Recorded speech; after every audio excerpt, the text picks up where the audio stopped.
Hello and welcome to this Black Talk Radio News Brief. My name is Scotty Reed. Before we get started, please subscribe, whatever platform you're on. Please subscribe and like the video.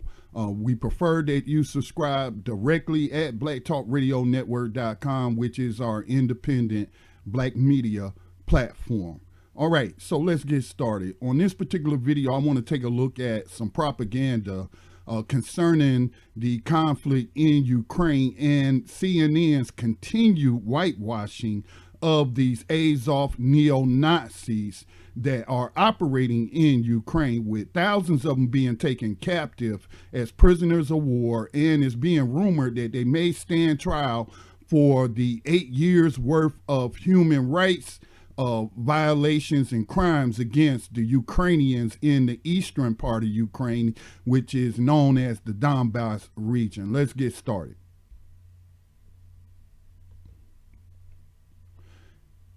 The headline from the CNN article that appeared today is no word from, well, actually yesterday, no word from Ukraine's missing Azovstal defenders, say some families. Now, right off the bat, these people are not missing.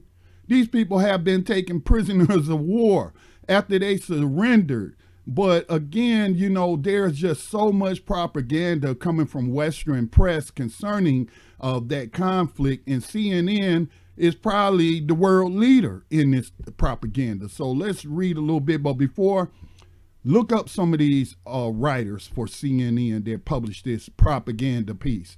Nathan Hodge, who works for a military magazine that has been operating for over 100 years in service to the military-industrial complex and their profits. So in other words, he's a warmonger, all right, or it's a warmonger publication. Then Yulia Kasaleva, and sorry if I butchered her name, but not sorry, but anyway, she works for, it appears to be, a Ukrainian think tank. Okay, so she's not objective. And then Daria Markina, I couldn't find much information on her, but I suspect she's Ukrainian as well. So let's take a look at some of the propaganda that they're spewing through this CNN article. 2 weeks ago, hundreds of Ukrainian fighters ended their defense of the Azovstal steel plant. Now, some of their loved ones say they still have heard little or no information on their whereabouts. All right. So it says, I have not been in touch with my husband or gotten any information about him lately, said Anna Meva, the wife of Anton, a Marine who was seriously wounded during Russia's siege on the factory in Mariupol. It's been over a month since she spoke with him. So let me go ahead and scroll down.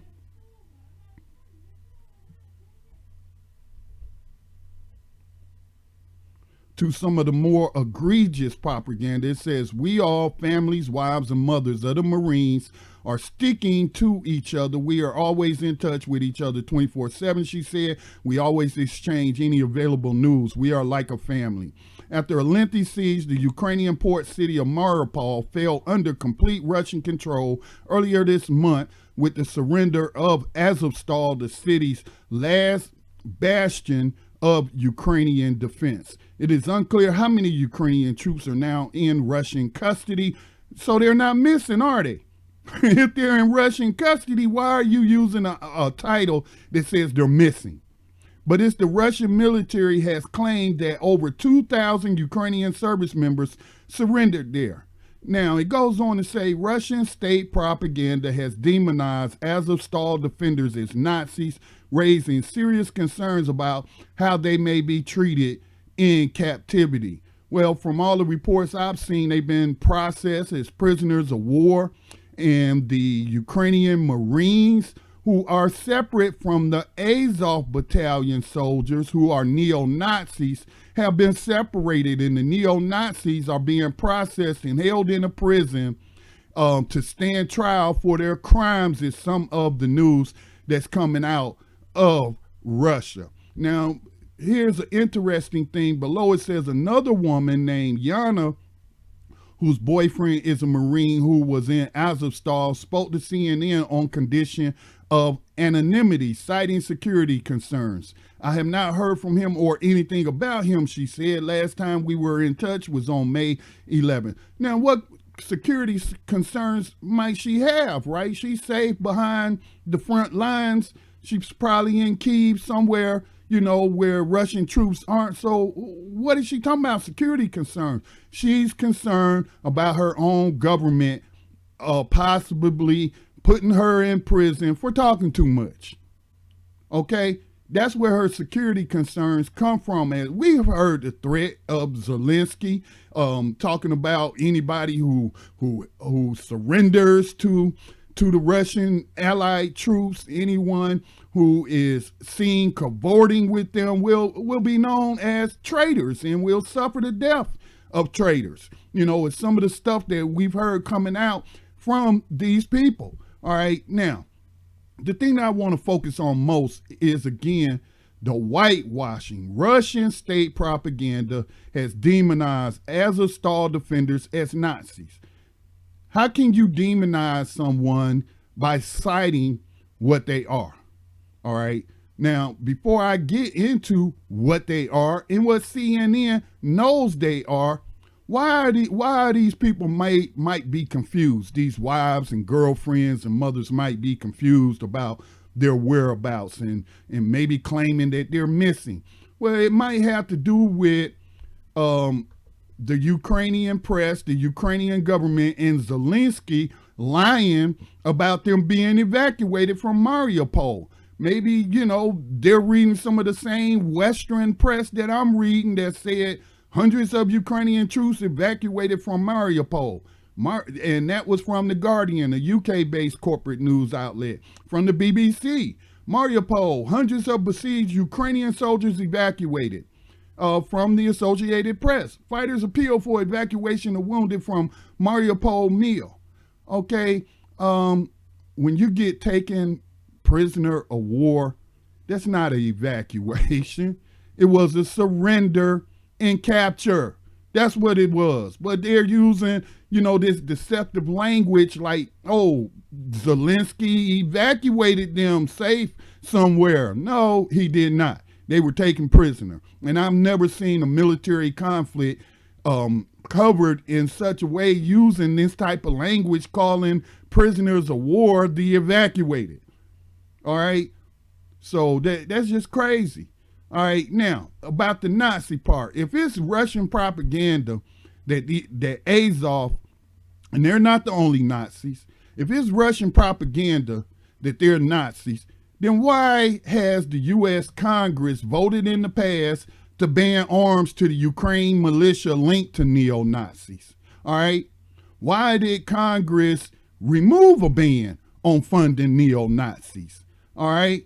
Neo-Nazis exploiting Russia's war in Ukraine for their own. So these are Western press. This is Ro Khanna, a U.S. member of Congress from who posted Congress bans arms to Ukraine militia linked to neo-Nazis back in 2018.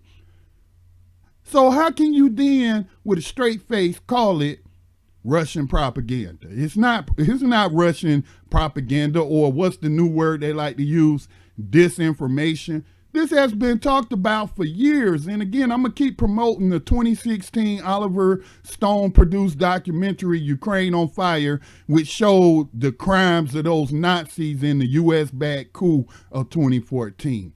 But one last person that we should turn to as an authority on whether or not these people are Nazis is Zelensky himself.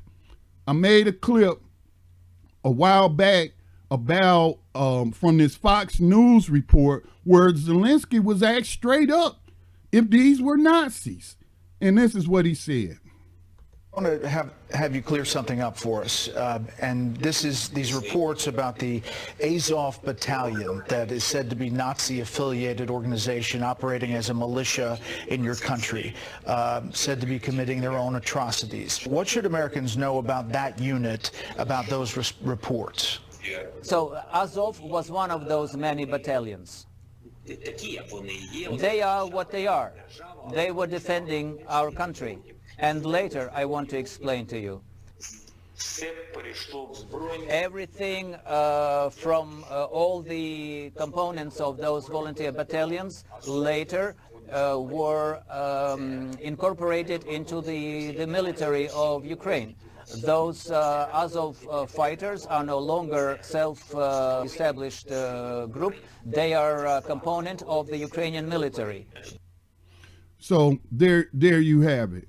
You did not hear a he didn't even deny that they were committing atrocities. These people have been committing atrocities for the past 8 years, when after the 2014 U.S.-backed coup with these neo-Nazis leading the way, and started committing atrocities against the Russian-speaking Ukrainians in the East. So they've been in a civil war for the past 8 years, but as you can see, he said they are what they are. No denial that they were Nazis. No denial that they were committing atrocities. And if Russia is interested in getting justice for the Russian-speaking Ukrainians, then these Nazis will be put on trial for their war crimes that they committed over the last 8 years. So CNN, you can't trust CNN. You can't trust no Western press.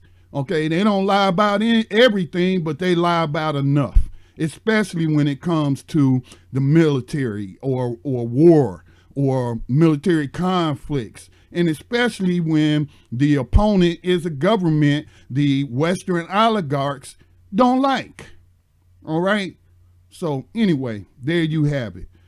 Please continue to support or start supporting financially the production of independent media, particularly the production of independent black media that seeks to inform African Americans and those in the diaspora who have been getting a lot of misinformation from even people who look like us, who are part of these Western-based propaganda networks. You can go to blacktalkradionetwork.com, look for the tab Funding Black Media, or you can send the Black Talk Media Project a cash app to BTMProject. That's BTM Project. All right, peace and blessings.